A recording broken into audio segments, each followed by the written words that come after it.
Welcome back to another video. Today we're going to be killing one Toyota and we're going to try to save the other Toyota. So last couple days I did a few things. You guys know we picked up the blue Toyota pickup, which I'm going to be doing a 3/4 swap in a SAS. The other day I decided to put some spark plug in there, start it up. 15 seconds within the engine block blew up. Previous owner got water inside the intake, so the engine's pretty much done. So that engine is done, toasted. We're not going to pull it yet. So right now we're working on the 95 pickup. We're working on the 95 4RUNNER. This one here we had a no start. We went ahead and switched the starter on the last video, started right away, but then it has a little weird tick. Now I assume it's not an engine knock or anything like that. It's a ticking that sounds from the top end. We don't know what it is, but last night I already went ahead and tear up some stuff. Since I had a EGR delete kit, I decided we're gonna go ahead and EGR delete this engine. While we are in there, I decided to delete the charcoal canister, delete the AC line, delete the cruise control, and just get rid of some stuff and simplify this engine. While I was in there, I went ahead and removed the spark plugs. They are completely bad, guys. These spark plugs, they almost look like it's the original ones. It's NGK, so I don't think it is, but they're definitely old. I'll go ahead and post a photo right here so you guys can see it. The electrode on the spark plug were completely worn off, so I think that might be the reason why the engine was ticking. It wasn't detonating at the right time. And then also on the intake, I'll show you guys. You guys know the 3VZE, it has this intake section, and this intake here was filled up. When I opened it, it was about half a cup of gasoline came out of here. So I'm not sure where it was coming from. Maybe it was coming from here. So I'm not sure why gasoline was in here, but maybe it was getting gas and it wasn't burning and it got sucked back into here. I'm not sure how it works, but there was a gasoline in here. I had never seen that happen before. So maybe the spark plug was the issue because the spark plug wasn't burning the gas, so who knows. So this is all getting deleted because we're doing the EGR. I'm gonna go ahead and go back to the blue truck, pull those plugs out because like I said, those are still new. Pull those plugs and then we're gonna put those into this baby. Finish up the rest of the EGR. I still have to remove one bolt for the EGR system. It was completely seized up last night, so I decided to just put some PV blaster. So we're gonna do that and then we're gonna put it back together. I'm not gonna pop the valve covers yet. I'm just gonna do the EGR, finish it up, put a new spark plug, and then we'll start it. And if the ticking goes away, we had definitely found our problem and we have saved this engine. This engine only has 120K, which is a baby for Toyota, for a 95, 30-plus-year-old truck. So here we are on the pickup. Like I say, I went ahead and removed a lot of the stuff already. Not everything, like the intake and stuff like that. Battery, I removed that. We're gonna store all that together. But today, I'm just gonna pull the plugs out real quick. So let me do that, and then we'll go back to the 95 and hopefully get that 95 started today. So spark plug's easy to do. Everything's already removed. And it's always nice because I'm glad I had all these 3.0 parts. I had all these 3.0 parts for spare.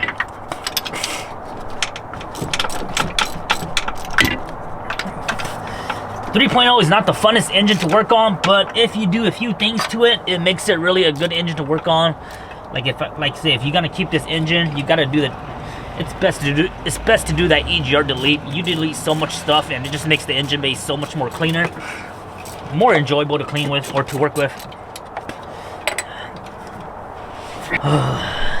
It's getting chilly now too, so these spark plugs are new. They're less than 15 seconds use. So we'll go ahead and clean them up. These are the NGK BKR 5E-GP. We'll put that in the 4RUNNER.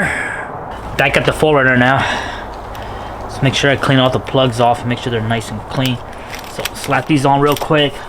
And then I have to get one nut off up the EGR hot pipe because it's kind of, I think I stripped it last night. So hopefully it comes out easily. Always hand thread your spark plug first so you don't cross thread it because it is aluminum.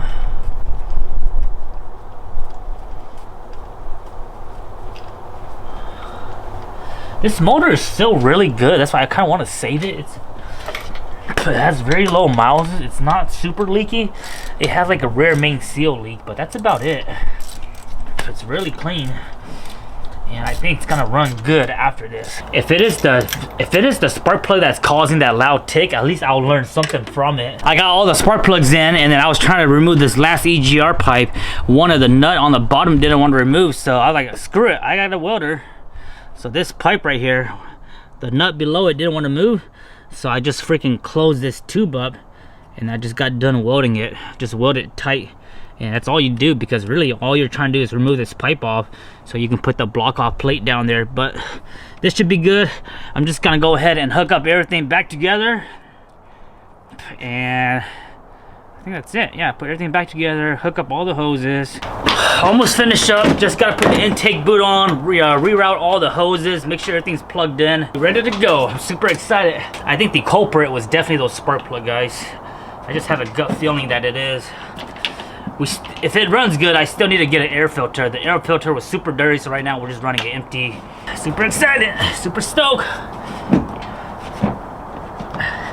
If this engine runs good, man, this might be worth keeping as a daily driver. I don't mind a good running 3.0 as long as it runs good and you can take good care of it. It runs it for a good amount. It doesn't run long, but it runs for sure. Okay, so I always like to do this. Check. Ignition wire. Put that in. I always like to triple check. So air box, we need a filter, check. Oil stick, check. Spark plug plugs. Okay, so the driver's side is pretty much done. We've got to get a new fuel line because this fuel return hose needs to be extended. My blue truck has a long one, so I'm gonna go rip some stuff off of that one. So the fuel pressure regulator, you have a fuel return line, which is the fuel line, 1/4-inch fuel line. You need to extend that out, and then this is a vapor line. You got to extend that out, so it's super easy. Throttle cable is on. We deleted cruise control. The ground wire on the top is good. Check. Manifold is tight. All right, we just need to do the passenger side now. Super simple. Let's get right to it. I'm gonna go ahead and finish this up. We'll get back and do a first start. We are officially done putting it back together. Give you guys a quick rundown. 3.0. All the tubes are removed. EGR deleted. New spark plug. We think it's new spark plug, or we think it's a spark plug. Fuel line. Fuel return line needs to be reeled back. This hose needs to go back to the intake. The whole tree line, the middle tree line, gets disregarded. EGR gets deleted. This is the EGR temp sensor. If we get a check engine light for the EGR, we'll go ahead and throw on a resistor. So we'll go ahead and do that later. If the light comes on, I'll let you guys. It's pretty simple, so self-explanatory. The EGR pipe, we could remove that, so we left that there. New wires. When you do the EGR, the only one you need is the orange one, which is the middle one here. This is the fuel pressure regulator, and then this is all the ADD stuff. This goes to the charcoal canister vapor line that just hangs out there. So that's pretty much it. I think I have everything plugged up.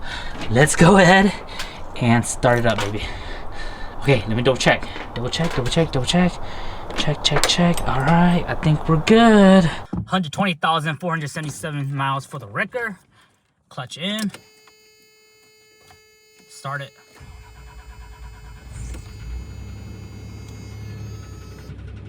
Still has a knock. Uh-oh, we didn't solve it. It still has a little knock. Let's go outside and check it out. It still has a knock. I can hear it. Oh, so when I give it gas.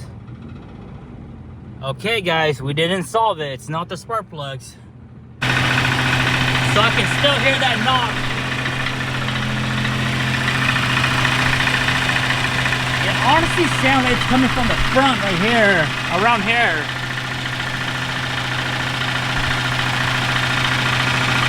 Let it warm up a little bit.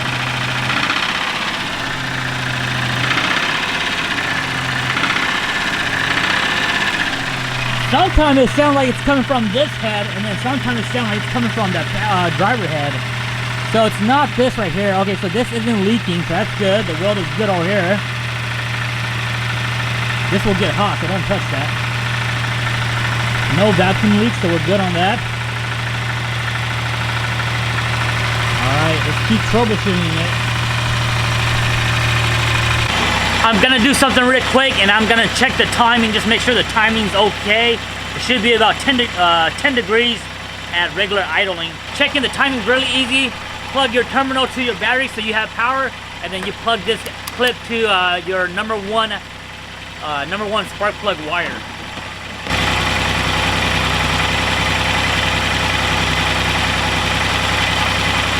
Number one, right here. You're not gonna get a shock or nothing.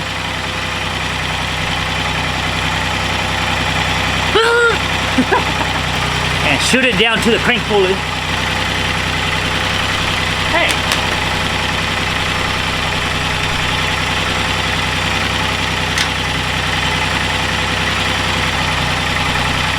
There he goes.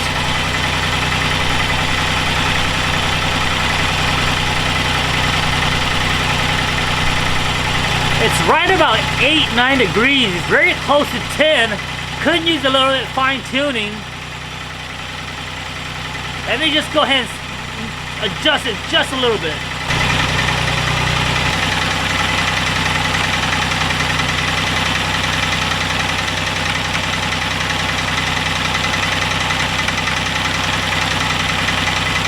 So we're right at 10 right now.